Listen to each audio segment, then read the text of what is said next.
Hello friends, welcome to Chhaya vlogs. మన recipe పూరీలు. మరి పూరీలు బాగా పొంగాలంటే మాత్రం ఈ వీడియోని పూర్తిగా చూడండి. ఇంత సింపుల్గా పూరీలు పొంగుతాయా అనిపిస్తుంది. కాబట్టి ఈ వీడియోని మిస్ అవ్వకుండా పూర్తిగా చూడండి. మన ఇంట్లో ఎంత ఆయిల్ ఫుడ్ వద్దనుకున్నా అప్పుడు ఇప్పుడు పూరీలు తినాలనిపిస్తుంది. అలాంటప్పుడు పూరీలు మెత్తగా బాగా పొంగుతూ రావాలంటే పిండిని ఎలా కలపాలి, ఏ విధంగా ఫ్రై చేయాలి అని కూడా ఈ వీడియోలో క్లియర్గా చెప్తాను. ఈ పూరీలు చేసే ప్రాసెస్ ఏంటో ఇప్పుడు చూసేద్దాం. ఫస్ట్ ఒక బౌల్లోకి 1/2 kg వరకు గోధుమ పిండిని తీసుకోండి. ఇందులోకి రుచికి సరిపడ్డ ఉప్పు, అలాగే 2 టేబుల్ స్పూన్ ఆయిల్ వేసుకొని అంతా కూడా బాగా మిక్స్ చేసుకోండి. తర్వాత ఇందులోకి కొద్దిగా నీళ్లు వేసుకొని మరీ గట్టి కాకుండా అలానే పలుచగా కాకుండా సెమీ సాఫ్ట్గా కలుపుకోవాలి. పిండి తడి ఆరిపోకుండా పైన కొంచెం నూనెను అప్లై చేసుకోండి.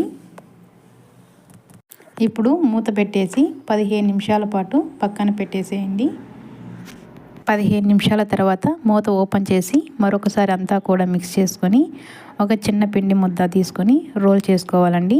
నేనైతే రోటీ మేకర్తో ఈ విధంగా చేసుకున్నాను. ఇప్పుడు వీటిని డీప్ ఫ్రై చేసుకోవడం కోసం ఒక కడాయిలో డీప్ ఫ్రైకి సరిపడే ఆయిల్ వేసుకొని ఆయిల్ బాగా వేడైన తర్వాత పూరి వేసి పూరి పైకి ఆయిల్ అనేది నెడుతూ ఉంటే పూరి అనేది చక్కగా పొంగుతుందండి. నూనె బాగా వేడిగా ఉండాలి. అలాగే పూరికి హోల్స్ అనేవి పడకుండా చూసుకోండి. హోల్స్ పడితే పూరి అనేది చక్కగా పొంగదు. అంతేనండి, చిట్టి పూరీలు రెడీ. Thanks for watching.